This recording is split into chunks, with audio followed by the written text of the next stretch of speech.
আমি তো আমার শপথ রেখেছি অক্ষরে অক্ষরে, যারা প্রতিবাদী তাদের জীবন দিয়েছি নরক করে। দাপিয়ে বেড়াবে আমাদের দল অন্যে কবে না কথা, বজ্র কঠিন রাজ্য শাসনে সেটাই স্বাভাবিকতা। গুলির জন্য সমস্ত রাত সমস্ত দিন খোলা, বজ্র কঠিন রাজ্যে এটাই শান্তি শৃঙ্খলা। এটাই শান্তি শৃঙ্খলা। যে মরে মরুক অথবা জীবন কেটে যাক শোক করে, আমি আজ জয়ী সবার জীবন দিয়েছি নরক করে। কবি শঙ্খ ঘোষের কবিতা সবিনয় নিবেদন, যেখানে সমাজের প্রতি তার গভীর চিন্তা ভাবনার প্রকাশ ঘটেছে। এই কবিতায় বজ্রকঠিন রাজ্য শাসনের কথা বলা হয়েছে, যেখানে প্রতিবাদীদের জীবন দুর্বিষহ করে তোলা হয় এবং তাদের মুখ খুলতে দেওয়া হয় না। দর্শক, আমন্ত্রণ জানাচ্ছি এনটিভির নিয়মিত আয়োজন আমাদের সংলাপ প্রতিদিন, আমাদের সাংস্কৃতিক সংগ্রাম অনুষ্ঠানে।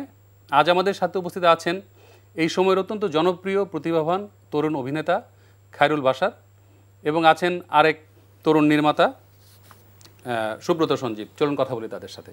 কেমন আছেন আপনারা? জি ভালো, কেমন আছেন আপনি? জি আছি ভালো। আমি প্রথমেই একটি ভালো সংবাদ দিয়ে শুরু করতে চাই যে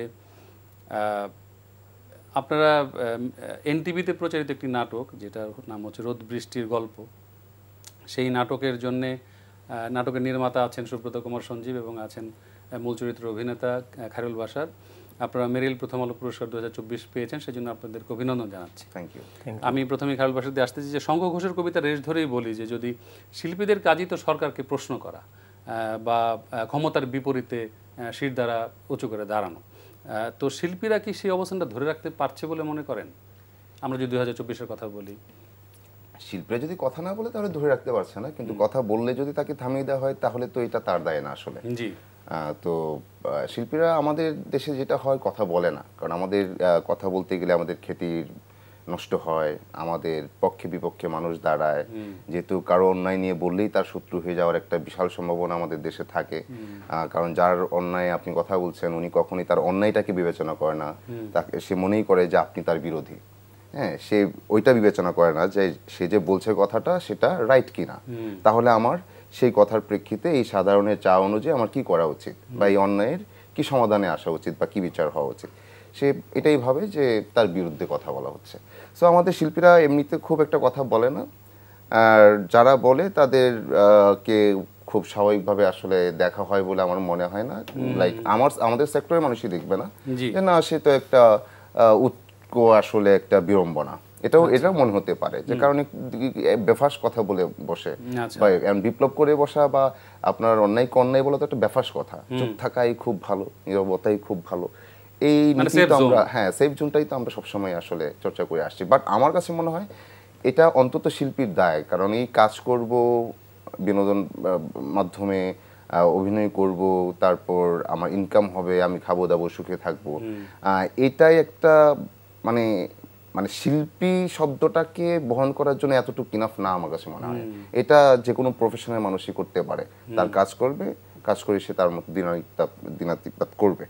বাট আমার মনে হয় যে শিল্পীর যেই বোধের জায়গা থেকে কাজ করে, যেই সততার জায়গা থেকে কাজ করে, যেই আবেগ এবং ইমোশন নিয়ে সে কাজ করে, যেই বাস্তবতা সে সামনে আনতে চায়, যে অসঙ্গতি সে গল্পের মাধ্যমে বলতে চায়, তো সেই বোধ থেকে তার মানুষের পক্ষে থাকা উচিত, ন্যায়ের পক্ষে থাকা উচিত এবং সত্যকে সত্য বলা উচিত, সাদাকে সাদা বলা উচিত, কালোকে কালো বলা উচিত। তার মানে আপনি বলতে চাচ্ছেন যে আমাদের ইন্ডাস্ট্রির যে আমরা মানে যে কজন শিল্পী আছেন তাদের মধ্যে যে একত্রিত হওয়ার বা এক হয়ে কাজ করার যে শক্তি সেটা একটু কম। তো আমাদের তো নিজেদের মধ্যেই যোগাযোগ সেভাবে নাই, আমাদের যোগাযোগ করার মতো বা আমাদের আড্ডা হওয়ার মতো সেরকম আসলে জায়গা তৈরি হয় নাই। আমাদের হয়তো অ্যাক্টর সিকিউরিটি আছে বা আছে, বাট আমরা তো কাজ নিয়ে ব্যস্ত থাকি, নয়তো অলস সময় কাটাই। আমরা যে কখনো নিজেরা বসবো, একটা সেশন হবে যেখানে আড্ডা হবে, আমরা সমসাময়িক বিষয় নিয়ে কথা বলতে পারি, আমাদের কাজ নিয়ে কথা বলতে পারি, মূলত এটাই আমাদের প্রথম হওয়া উচিত, যে কাজ নিয়ে কথা বলতে পারি, আমাদের আরো কি দরকার, আমাদের কাজের ক্ষেত্রে সীমাবদ্ধতা কি, এসব নিয়েও যে আমরা কথা বলতে পারি, বা আমাদের সিনিয়র জুনিয়ররা আছি, আমরা যে আমাদের অভিজ্ঞতা ভাগাভাগি করে নিতে পারি, এরকম একটা জায়গা আমাদের আসলে নাই, যেখানে একটা চা চক্র হতে পারে, কথা হতে পারে।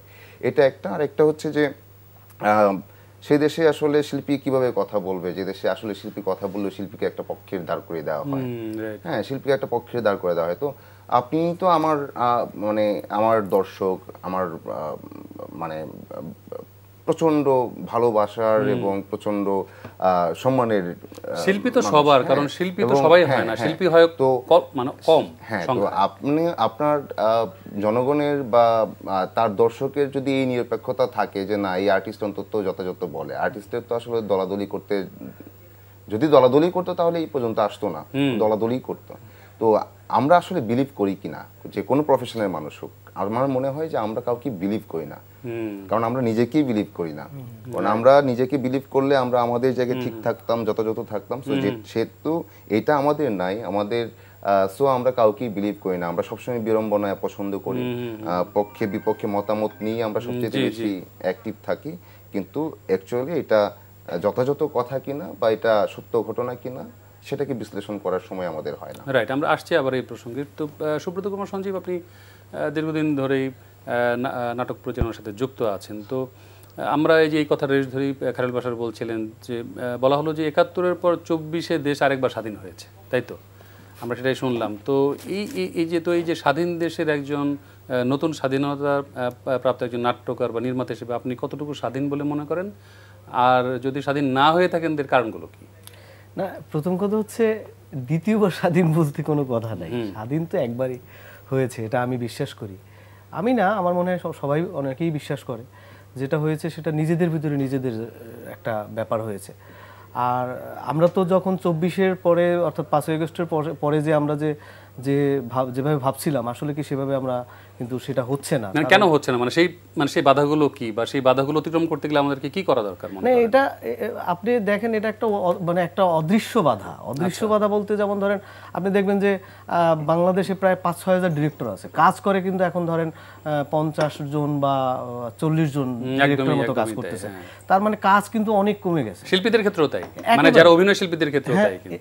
সেটাই, এখন আপনার ডিরেক্টরের কাজ না থাকলে অভিনয় শিল্পীরা কাজ কোথা থেকে পাবে? কিন্তু এটা তো হওয়ার কথা ছিল না, কারণ আমরা তো মানে চেয়েছিলাম কি, আমরা চেয়েছিলাম যে সুন্দরভাবে নতুনভাবে সবকিছু, যেহেতু অনেক দিন ধরে একইভাবে চলে আসছে, সেটার একটা পরিবর্তন চেয়েছিলাম, আরো সুন্দরভাবে যাতে কাজ হয়, আরো গতিশীল বাড়ে। কারণ আপনি একটা জিনিস তো জানেন যে দেশ সংস্কৃতিতে যত উন্নত সেই দেশ তত উন্নত। আপনি যদি আমাদের চারপাশের আশেপাশের রাষ্ট্র যদি চিন্তা করেন, আপনি ২০ বছর ৩০ বছর ৫০ বছর আগে কি ছিল, কোথায় ছিল, কিন্তু এখন দেখেন তারা সংস্কৃতিতে এত আগে গেছে, তারা সেই দেশটাও কিন্তু সেইভাবে আগে গেছে। এটা আমাদের ভিতরে ধারণ করতে হবে, সেই ধারণটা কম আছে। এটার অনেকগুলো কারণ হতে পারে, তার ভিতরে আমার কাছে সোশ্যাল মিডিয়া একটা দায়ী। আমার বারবার মনে হয়, সবসময় এটা আমার মনে হয়ে আসছে। আমি যখন ধরেন এই যে আসার পর রাস্তায় দেখতেছি খাবারের দোকানের সামনে মানে ড্রোন ক্যামেরা হ্যাং ত্যাং এইসব, কিন্তু পড়াশোনার সময়টা কোথায় পাচ্ছে, বা থিয়েটার করার সময়টা কখন পাচ্ছে, কি পাচ্ছে, কেন হইতেছে, কিসের জন্য হচ্ছে, কেন হচ্ছে না। যেমন অনেকেই বলে যে আপনি যদি পড়াশোনা মানে করতে চান, মানে তাহলে স্কুলে যান। কিন্তু আমি যদি ধরেন আমি সিলেটটা যদি আমি ভিজুয়ালের মাধ্যমে দেখাই যে এইখানে চা পাতা এইভাবে তোলে, এইটা হয়, সেইটা আপনি জ্ঞান অর্জন বেশি করবেন না আপনি বইতে পড়ে করবেন? সুতরাং নাটক, থিয়েটার, যাই কিছুই বলেন না কেন, এটা হচ্ছে একটা সমাজ পরিবর্তনের সবচেয়ে একটা মাধ্যম, যেটা নাই। আপনি দেখেন এবং এটা কালেক্টিভ ওয়ার্ক। আমি যদি বলি, এরকম কথা আসছে যে ধরেন মানে আপনার কথা রেট যদি আমি মানে ধরেই বলি যে তার মানে কি অনেক নির্মাতা বা শিল্পী যারা এই সেক্টরে কাজ করছেন, অনেক শিল্পী বা নির্মাতা কি মানে আওয়ামী পন্থী বলে তাদের কাজ কম? মানে এটা মনে হয় কখনো? দেখেন, এটা আমি বিশ্বাস করি না। কারণ প্রথম কথা হচ্ছে, আমি খায়রুলের কথা অনুযায়ী একটা কথা বলি, সেটা হচ্ছে শিল্পীর কি কিন্তু কখনো ধর্ম, জাত বা কোনো দল থাকতে হয় না। সে মনে মনে যাই একটা করে না কেন, কিন্তু এটা এই প্রচলনটা আগে ছিল না। আপনি তো জানেন, কিন্তু বিগত সরকারের আমলে সেটা হতে দেখেছি আমরা। এটা শুরু হয়েছে, এবং এই শুরুটা খুবই অশনি সংকেত। তার একেবারে শেষ পর্যায়ে কিন্তু এখন আসছে। এখন ধরেন এই দলের ওই দলের, কারণ এটা তো হওয়ার কথা ছিল না। শিল্পী কেন সরাসরি রাজনীতির সঙ্গে যুক্ত হবে? 100%। উনি অভিনয় ছেড়ে দিয়ে রাজনীতি যুক্ত হতে পারেন, বা নির্মাণ ছেড়ে দিয়ে যুক্ত হতে পারেন, তাতে কোনো বাধা নেই, না, তাই না? কিন্তু আমাদের দায়িত্ব কি? আমাদের কি দায়িত্ব কেউ জোর করে দিছে? আমরা জোর করে দায়িত্ব নিছি। সমাজে কিছু পরিবর্তন, অর্থাৎ কিছু অসঙ্গতি আমাদের নিজেদের চিন্তা ভাবনার মাধ্যমে, আমরা টেলিভিশন বা যা কিছুর মাধ্যমে, আমরা নাটকের মাধ্যমে সেটা তুলে ধরবো। কিন্তু আমরা সেটা কতটুকু পারতেছি বা পারবো, আমার এটা নিয়ে আসলে সন্দেহ একেবারেই এখন আরো গুরুতর। অর্থাৎ আপনি যে প্রশ্নটা করেছেন যে একেবারে জুলাইয়ের যে বিষয়টা, এরপরে আমরা যেভাবে চেয়েছিলাম সেভাবে হচ্ছে না। ওকে, তো খায়রুল বাশার, আমি অনুষ্ঠানের শুরুতেই বলছিলাম যে রোদ বৃষ্টির গল্প নাটকে আপনি কেন্দ্রীয় চরিত্র অভিনয় করেছেন, আপনার সাথে আরেকজন ছিলেন সাদিয়া আয়মান ছিলেন এবং নির্মাতা ছিলেন সুব্রত কুমার সঞ্জীব। তো সেই নাটকের অভিজ্ঞতা যে আমি একটু ছোট্ট করে শুনতে চাই যে কিভাবে ওই গল্পটার সাথে যুক্ত হলেন বা সেই অভিজ্ঞতাটা কেমন ছিল। এটা চ্যালেঞ্জিং কাজ ছিল নিঃসন্দেহে। জি জি। তো সুব্রত সঞ্জীব দা আমার সাথে যোগাযোগ করছিলেন গল্পটা নিয়ে, তারপর আমার এক পর্যায়ে পড়া হলো গল্পটা। আমার কাছে মনে হলো যে এটা অন্য 10টা গল্পের চেয়ে আলাদা। অন্য 10টা গল্প যে কেন বলছি যে আমাদের কাছে ম্যাক্সিমামই যে গল্পগুলো আসে যে শুধু পারিবারিক গল্প বা প্রেমের গল্প বা এই জায়গা থেকে, হ্যাঁ সেই জায়গা থেকে এটা একটু আলাদা। এটার ইয়ে থেকে আর কি, লাইক এটার প্রেক্ষাপট বা এটার প্লটটা আলাদা ছিল। তো সেই জায়গায় যেই চরিত্রটা ছিল সেই চরিত্রটা আমার কাছে ইন্টারেস্টিং লাগলো, এবং যেই সমাজের গল্প, যে শ্রেণীর গল্প, যেই প্রফেশনের গল্প, আমার কাছে মনে হলো যে এইভাবে তো আমি ভাবি নাই আগে, বা এরকম একটা প্রফেশন আমার কাছেই একদম অজানা ছিল, পরিচিত হলাম। হ্যাঁ এমনিতে যাত্রাপালা বা ইয়েটিএ সম্পর্কে আমাদের একটা ধারণা ছিল, গ্রামগঞ্জে দেখতাম, বাট এই ধরনের আয়োজনের আমি আসলে প্রত্যক্ষ কোনো দর্শক না। আরেকটা ব্যক্তিগত কিউরিওসিটি থেকে মানে আমার জানতে ইচ্ছা করে যে এই যে ধরনের কাজ আমরা ইনডোরে থিয়েটারে অনেক হতে দেখি, এক্সপেরিমেন্টাল ওয়ার্ক যেগুলো হয়, তো এগুলো আউটডোরে করতে গেলে কোনো সমস্যার সম্মুখীন হতে হয়েছে কিনা, বা প্রচারের পরে কোনো আপনাকে এমন কোনো কথা শুনতে হয়েছে কিনা? না, সেভাবে এটা শুনতে হয় নাই। আর এটা শুটের ক্ষেত্রে আমি বলবো যে বরিশালে শুট ছিল। সুব্রত দা, আমি যেমন বলছিলাম অ্যাওয়ার্ড প্রোগ্রামের দিন, যে উনি ওনার উঠানে বসেই লিখেন, ওনার উঠানে বসেই শুটিং করেন, এবং উনি ওনার বরিশালকে আসলে খুব সুন্দরভাবে রিপ্রেজেন্ট করতে চান। তো সেক্ষেত্রে ওই জায়গায় ওনার যথেষ্ট সাপোর্ট আছে, এবং বরিশাল এমনিতে সুন্দর, তো এই যে আপনার লোকেশন হিসাবেও আপনার বরিশাল দুর্দান্ত। তো সেই ক্ষেত্রে কোনো বাধা সেভাবে ছিল না। আর পরবর্তীতে এটা নিয়ে তেমন আসলেই আমি কোনো কিছু ফেস করি নাই, বাট এক ধরনের আশঙ্কা ছিল যে এই চরিত্রটাকে মানুষ কিভাবে নিবে, কারণ আমরা তো জিনিসটা আমরা ওই শ্রেণী পেশা এবং সেই চরিত্রের বাস্তবিক যে সিচুয়েশন সেটাকে চিন্তা না করে আমরা নানা অ্যাঙ্গেলে চিন্তা করতে পারি, এবং অনেকেই করে, নানা রকম বিড়ম্বনা তৈরি হয়। তো সেটা এক ধরনের চিন্তা ছিল আমাদের, বাট এরকম কিছু ফেস করতে হয় নাই। আচ্ছা, তবে আমি দেখেছি ইদানিং আপনি একটু বেছে বেছে কাজ করছেন, গতানুগতিক আমাদের এখানে যারা আরও মানে কাজ করছেন, আমি ডিউ টু রেসপেক্ট যে আপনি তাদের চেয়ে সংখ্যায় একটু কম কাজ করছেন কিন্তু খুব কোয়ালিটিফুল কাজ করছেন, এটার একটা আমরা দেখতে পাই। এবং এই গল্পটার কথাই যদি বলি, আপনি কতটা সিরিয়াস ছিলেন এবং এটা রিহার্সাল হয়েছে, এবং আপনি একটা নির্দিষ্ট সময় পর্যন্ত কারো ফোন রিসিভ করেন, ইভেন আপনার মায়ের ফোন রিসিভ করেননি, এটা কি সত্যি? না, আসলে ওই 3 দিন আমি কিছু মানে কারোর সাথে যোগাযোগই করি নাই, কারণ আমার চরিত্রটা যদি একটু বলি যে আমাদের হয় না যারা বাচিক শিল্পী, তাদের কথা বলে অনেক বেশি প্রমিত হয়, অনেক বেশি শুদ্ধ হয়, সো কথা বলায় এক ধরনের মুদ্রা কাজ করে। তো আমার যে চরিত্রটা প্লে করি, যে ও ছোটবেলা থেকেই নাচের সাথে, তো ওর চলাফেরায় একটু মেইলি ভাব চলে আসে, সেটা খুবই ধরেন যে মাইল্ড আর কি। তো এটা যদি এক্সেস হতো সেটা অনেক ইজি হতো, কিন্তু এতটাই মাইল্ড যেটাকে আসলে একদম মেনটেন করে যাওয়া খুবই টাফ। এবং ধরেন যে হয় না যে সেই মানুষটা যখন খেপে গেল বা রেগে গেল, তখন যেহেতু আমি সেটা প্লে করছি, স্বাভাবিকভাবেই আমি ওই ক্যারেক্টারের চলন বলন থেকে বেরিয়ে আসতে পারি। সো আমি এই টোটাল 3 দিনই ওর মতো করেই চলার চেষ্টা করছিলাম, যাতে কোনোভাবেই এখান থেকে বের না হই, কারণ এটা অতি মেইলি ভাবটাও ছিল না, বাট স্বাভাবিকভাবে ও নাচ করে ছোটবেলা থেকে, সো ওর হাঁটা চলায় যে ধরনের পরিবর্তন আসছে, এবং সেই পরিবর্তন নিয়ে যে তার লাইফে যে ক্রাইসিসগুলো আর কি, এবং তার যেসব ফেস করতে হয়, তার কাজটা তার করে যেতে, সেটাই আসলে এই গল্পের প্রেক্ষাপট ছিল। এবং সেই নানা রকম বাধা বিপত্তি পেরিয়ে যে মানুষটা তার স্বপ্নকে আঁকড়ে ধরে সামনের দিকে এগিয়ে গেল, সেটা একটা অনুপ্রেরণার গল্প আসলে। সো ওই জায়গা থেকে আমি যেটা দেখছিলাম যে এই গল্পটার ডিটেল এত চমৎকার ছিল, দাদার ডেডিকেশন যদি বলেন সেই জায়গা থেকে, তখন আমার নিজেও আসলে দায়বদ্ধ থাকি প্রতি কাজে, বাট তখন আমার কাছে মনে হচ্ছিল না এটা অন্য কিছু হতে যাচ্ছে, দারুণ কিছু হতে যাচ্ছে, গল্পটা আমাদের দায় এবং দায়িত্ব, সো এটাকে আরো নাইসলি পোর্ট্রে করাটা দরকার। এবং আমরা যেহেতু রিহার্সাল আগে থেকে খুব করতে পারি নাই, কিছুদিন করলাম, মানে 2-3 দিন আমরা রিহার্সাল করতে পারছি বা গল্পটা নিয়ে অনেক কথা বলতে পারছি, বাট প্র্যাকটিক্যালি যখন এটা আমরা প্লে করব, তখন এটা অনেকটা শুধুমাত্রই বাচিক না, মানে ডায়লগ নির্ভর না, এটা ফিজিক্যাল অ্যাক্টিং ছিল প্রচুর। ফিজিক্যাল অ্যাক্টিং ছিল প্রচুর। সো এটাকে ঠিকঠাক রাখার জন্য এই সময়ের মধ্যে যতটুকু চেষ্টা করা দরকার করছিলাম আর কি। মানে নিঃসন্দেহে। তো সুব্রত কুমার সঞ্জীব, এই গল্পটি লেখার আগে আপনার ভাবনার জায়গাটা কেমন ছিল, বা আপনার কাছে কি মনে হয়েছিল যে এমন একটি গল্প করাই যায় চাইলে? আমাদের কিন্তু সব গল্প আমরা বলতে পারি না চাইলেও, তাই না? আমরা যেটা বলছিলাম যে আমরা সেই অর্থে কিন্তু স্বাধীন হইনি শিল্পের ক্ষেত্রে বা মত প্রকাশের ক্ষেত্রে। তো আমি ওই জায়গা থেকে যদি আপনার কি এরকম কোনো ভাবনা কাজ করেছিল ওই সময়? দাদা সত্য কথা কি, আমি একটা কথা বলি, সেটা হচ্ছে আমার কখনোই মানে কখনোই আমাকে কেউ বাধা দেয়নি। আমার ভিতরে যিনি আছেন উনি সবসময় বলেন যে তুমি ভাবছো তার মানে করে ফেলো। মানে কোনো এরকম হয় না যে এটা করলে এটা হবে, ওটা করলে ওটা হবে, এটা আমি কখনোই ভাবি নাই এবং আমার ভিতরে এটা কখনোই কাজও করে নাই। আর এই গল্পটা মূলত হচ্ছে আমাদের এক ভাই আছে, উনি এখন আমেরিকা থাকে, সোহেল ভাই, খুব দুর্দান্ত গান করেন। সোহেল ভাই প্রথম আমাকে এই কনসেপ্টটা বলছিল। এই কনসেপ্টটা মূলত মানিকগঞ্জের কনসেপ্ট। মানিকগঞ্জে এরকম যে মুসলমানিদের আজাম বলে না যেন কিরকম একটা বলে, হাজাম বলে, তো ওইখান থেকে কনসেপ্টটা আসা। এরপরে ধরেন আমাদের সাথে ইমন ভাই, দেবাশিস দা, মানে তাদের কথা না বললে আমরা এই তিনজনে মিলেই কিন্তু প্রতিদিন এই স্ক্রিপ্টটা প্রতিনিয়ত ডেভেলপ করা। এবং আমি একটা জিনিস সবসময় বলি, সবসময় যে প্রত্যেকটার একটা ভাষা আছে। যেমন ধরেন আপনি আবৃত্তি করেন, আপনি যখন আবৃত্তি করেন তখন দেখবেন যে আপনি একটু কণ্ঠ ভারী করে একটু শুদ্ধ বলার চেষ্টা করেন, একটা নিজস্ব ঢং আছে। হ্যাঁ, বা আপনি অভিনেতা, আপনার একটা ঢং আছে, প্রত্যেকটার একটা ঢং আছে। ঠিক সেই রকম একটা নৃত্যশিল্পীরও কিন্তু একটা ভাষা আছে, যে মুদ্রা, অর্থাৎ তারা দেখবেন কথা বললে একটা মুদ্রার একটা ব্যাপার আছে। কিন্তু এটা আমরা সবসময় নেগেটিভলি দেখি, কিন্তু এটা তো আসলে সঠিক না। এটা 100% যে প্রত্যেকের একটা ভাষা, সেটা বলার একটা অধিকার আছে।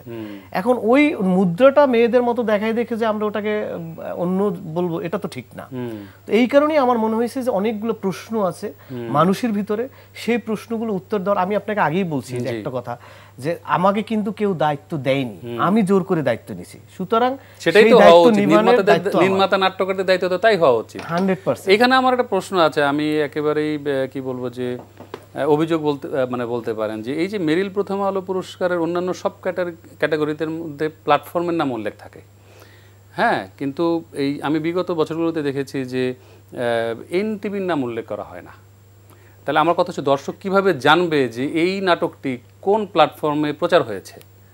এই এতটুকু ক্রেডিট দিতে সমস্যা কোথায়? এবং আমি দেখেছি কখনো শিল্পী এবং নির্মাতাও তাদের পোস্টে এনটিভির নাম উল্লেখ করেন না। আমি আজকে দুজনকে একসাথে পেয়ে অভিযোগটি করছি, এটা কেন হবে আসলে?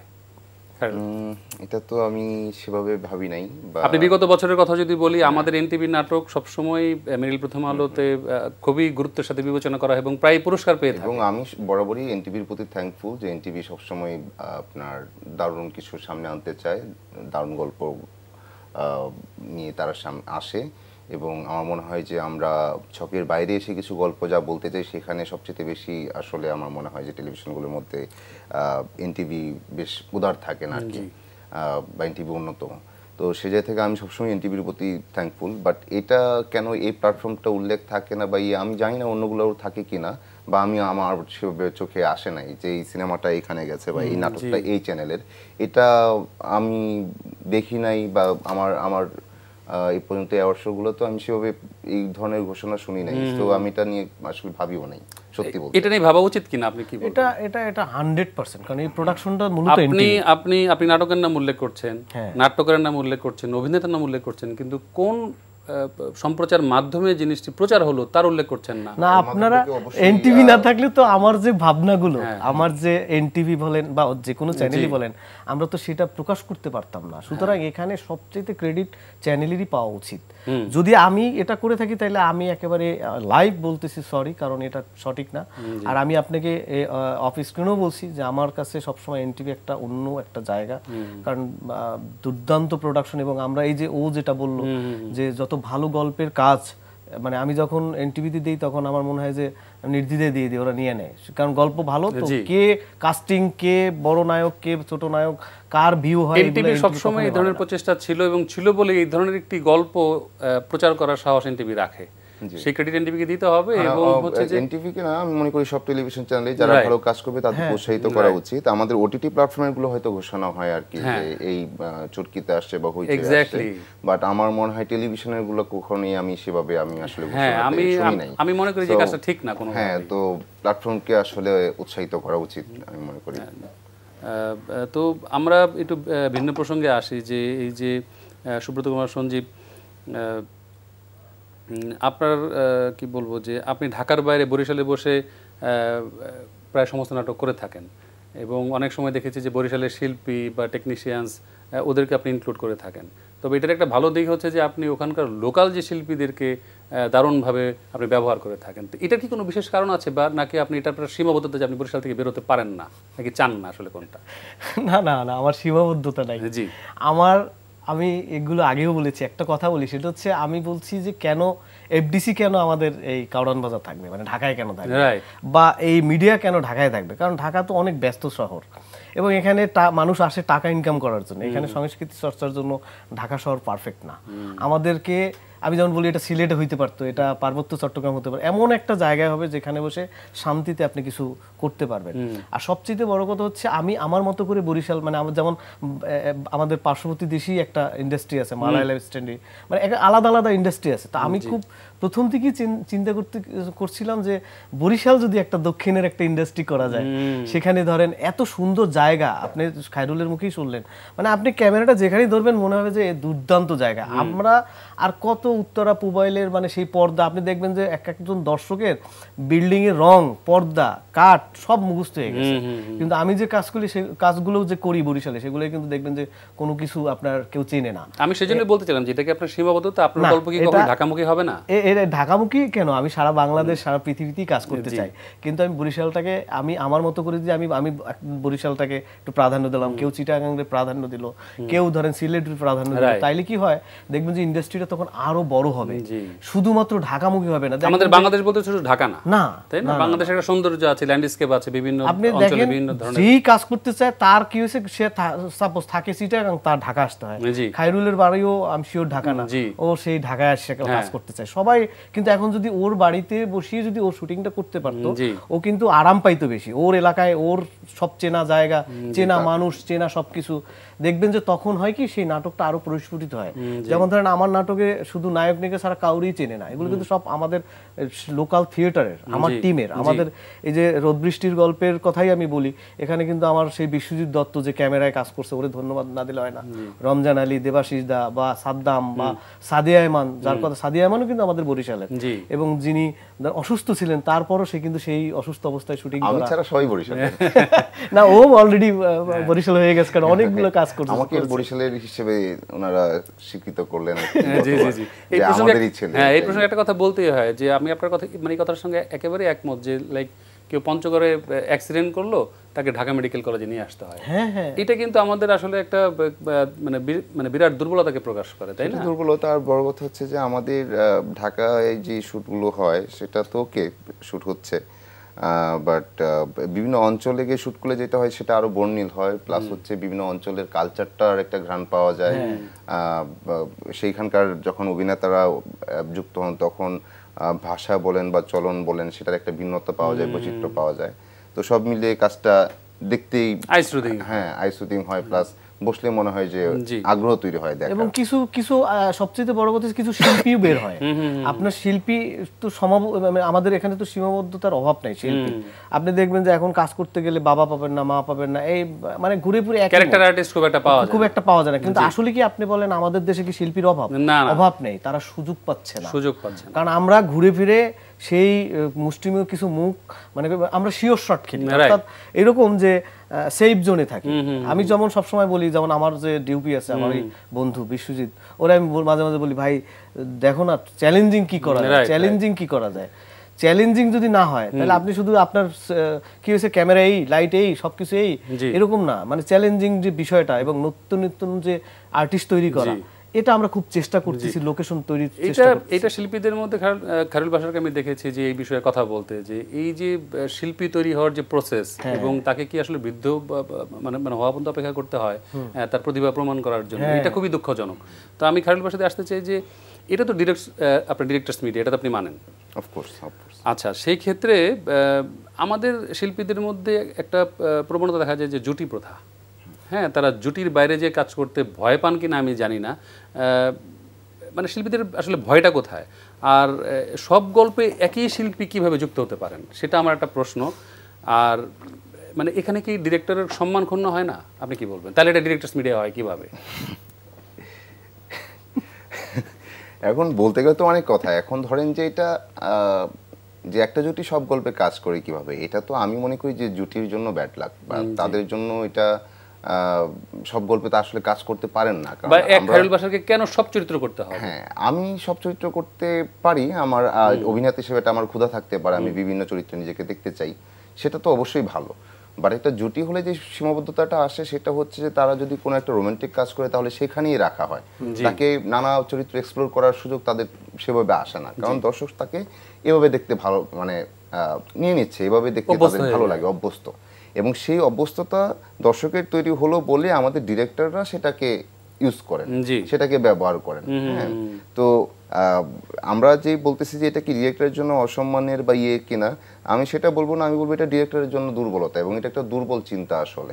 কারণ আমাদের গল্পে যদি আমাদের ডিরেক্টরের সবার আগে যেটা হওয়া উচিত যে ওনার সক্ষমতার প্রতি ওনার রেসপেক্ট থাকা উচিত, ওনার সক্ষমতার প্রতি ওনার এক ধরনের বিলিভ থাকা উচিত, এবং উনি যে গল্পটা করছেন এই ব্যাপারে উনি ক্লিয়ার যে উনি কি করতে যাচ্ছেন, তখন উনি আসলে অ্যাক্টরদেরকে ইয়ে করতে পারবেন, যথাযথ ব্রিফ করতে পারবেন, এবং উনি যে গল্পটা বলতে চান ওনার যে বক্তব্যটা সেটা এই অ্যাক্টরকে দিয়ে বের করে নিয়ে আসতে পারবেন।